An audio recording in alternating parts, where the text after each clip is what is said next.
आज कक्षा 12 के विद्यार्थियों के लिए है प्री बोर्ड परीक्षा। देख रहे हैं ना, सामान्य हिंदी कक्षा 12 एक सेट डाला जा चुका है। पहले पेपर आप खोजेंगे तो पा जाएंगे। एक सेट 2 है, बहुत क्वेश्चन पेपर डाले गए हैं, शुरू से देखना, आपको पूरा रामबाण है ये हमारा चैनल। देख रहे हैं ना, अभी तक चैनल को सब्सक्राइब ना किए हो तो सब्सक्राइब कर लीजिए, बेल आइकन की घंटी दबा दीजिए ताकि आने वाला वीडियो आपको सबसे पहले मिले। जल्द से जल्द तीसरा, चौथा, 5वां सेट आपको मिलने लगेगा। सभी विषय के पेपर आपको मिलेंगे, ये नहीं साहित्य वर्ग के बच्चों के लिए, साइंस वर्ग के बच्चों के लिए भी सभी प्रकार के सभी सब्जेक्ट के पेपर मिलेंगे।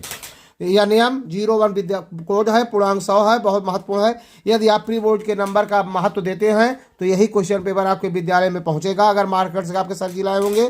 देख रहे हैं ना, यदि आप प्री बोर्ड के नंबर इसको रिपीट करके जाते हैं, एक बार चेक करके जाते हैं पूरा, तो जब आप 2024 फरवरी अर्थात 22 फरवरी को जब आप परीक्षा में बैठेंगे तो लगभग 70-80% हमारे प्री बोर्ड के पेपर के क्वेश्चन मैच करेंगे, मिलेंगे, ये श्योर है। आप एक पेपर हिंदी का देख लेना, अगर नहीं मिलेगा तो दूसरा वीडियो मत देखना, लेकिन पहले पूरा वीडियो देखना और इतना शेयर करना कि सर्च रैंकिंग में पहला स्थान प्राप्त करे। श्री गणेश गणेश, समझ रहे हैं? बहुत महत्वपूर्ण क्वेश्चन पेपर है ऑल इंडिया हिंदी मीडियम के बच्चों के लिए, ऑल इंडिया के बच्चों के लिए यह क्वेश्चन पेपर रामबाण है। पहला क्वेश्चन है वासुदेव शरण अग्रवाल की कृति है, तो इसका क्वेश्चन होगा मेरी असफलताएं। देख रहे हैं ना। दूसरा है नहीं, इसका है मातृभूमि। क्या है? मातृभूमि में टिक किया गया है, हल कर लिया मैंने। दूसरा, इनमें से हजारी प्रसाद द्विवेदी की रचना नहीं है, बिल्लेसुर बकरी। देख रहे हैं ना, दूसरा बाविकल्प। तीसरा, निम्नलिखित में से प्रोफेसर जी सुंदर रेड्डी की रचना है, कौन सी? इसमें 4 विकल्प हैं, इनमें से अपना कोई मिला लेंगे। हिंदी का प्रथम मौलिक उपन्यास है परीक्षा गुरु। हिंदी गद्य के उत्कर्ष का सूर्योदय काल था भारतेंद्र युग का। दूसरा क्वेश्चन है छायावाद की विशेषता है विद्रोह का स्वर। अयोध्या सिंह उपाध्याय हरिओं द्वारा रचित महाकाव्य है वैदेही वनवास। इसमें कहा है निम्नलिखित में से जयशंकर प्रसाद की रचना नहीं है, इत्यलम सा विकल्प।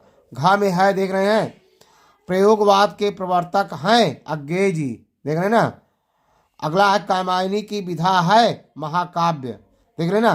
तीसरा क्वेश्चन है, पहले इसको विधिवत पढ़ेंगे तब इसका उत्तर दे, पहले देख लीजिए एक बार से।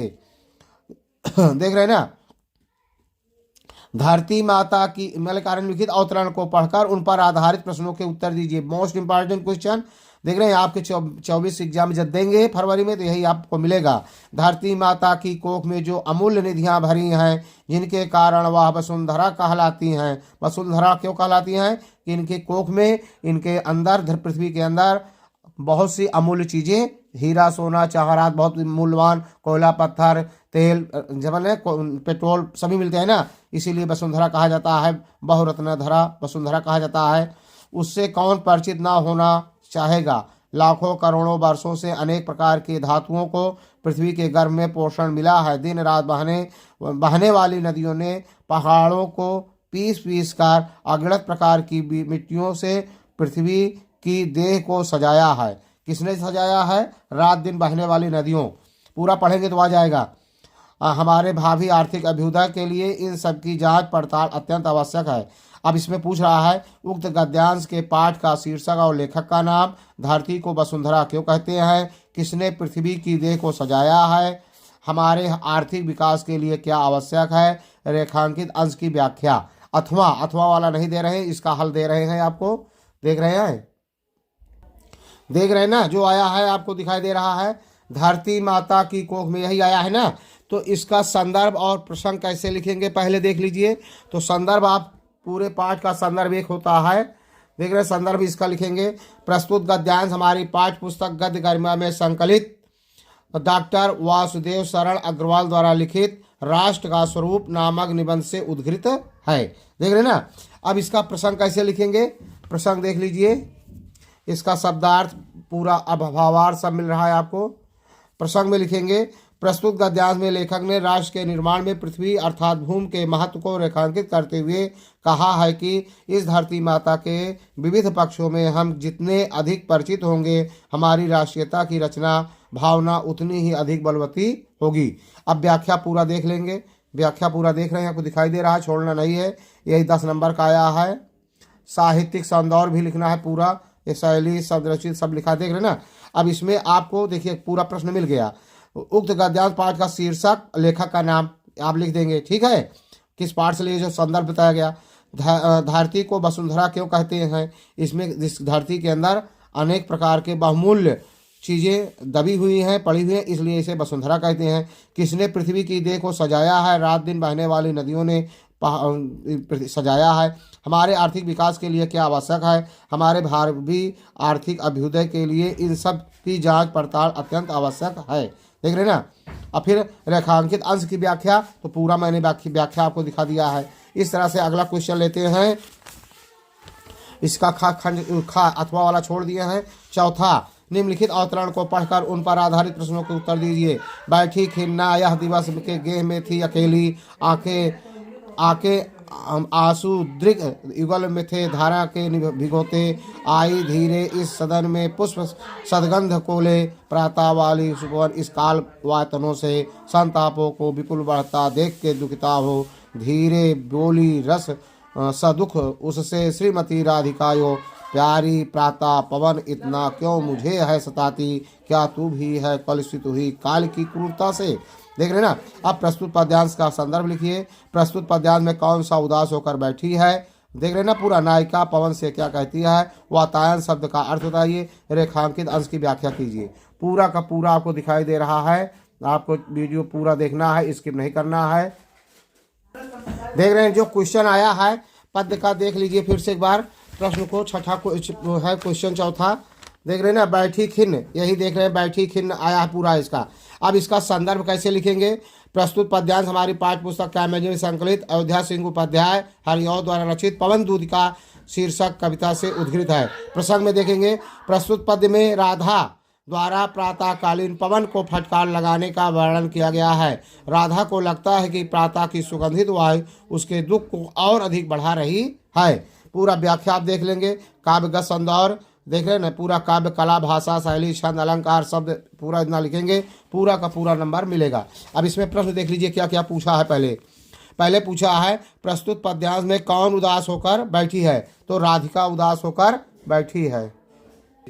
देख रहे हैं पहला क्वेश्चन है कि प्रस्तुत पद्यांश में कौन उदास होकर बैठी है, तो राधिका उदास होकर बैठी है। प्रस्तुत पद्यांश का संदर्भ मैंने पहले ही दिखा दिया। नायिका पवन से क्या कहती है, नायिका पवन से क्या कहती है, मतलब कि पवन से कहती है कि आप मेरे दुख को बढ़ाने वाले हैं।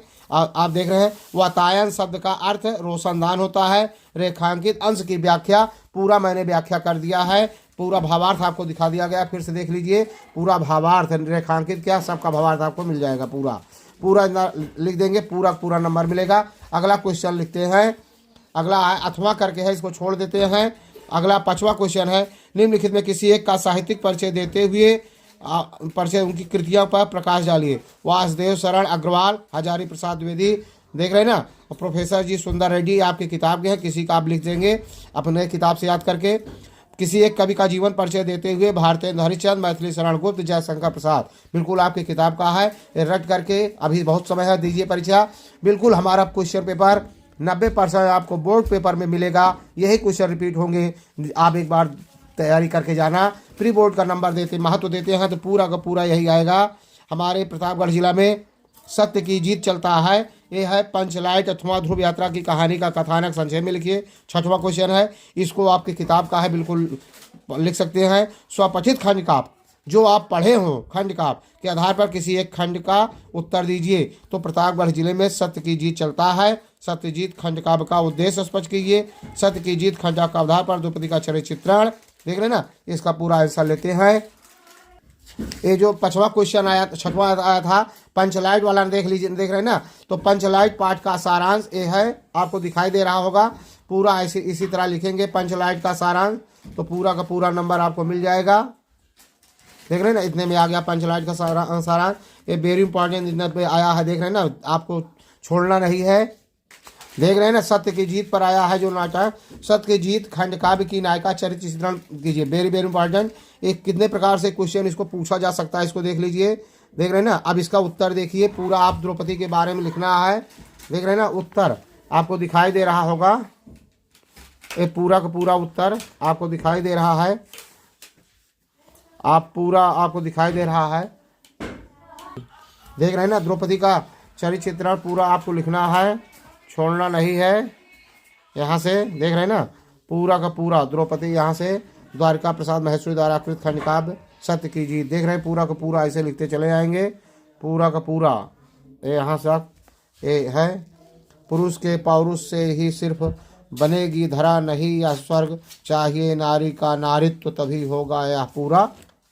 देख रहे हैं ना, पूरा सर्ग इस प्रकार से आपको पूरा का पूरा आपको दिखाई दे रहा है। तो द्रौपदी का चरित्र चित्रण पूरा लिखेंगे। अगला क्वेश्चन लेते हैं, कौन सा है?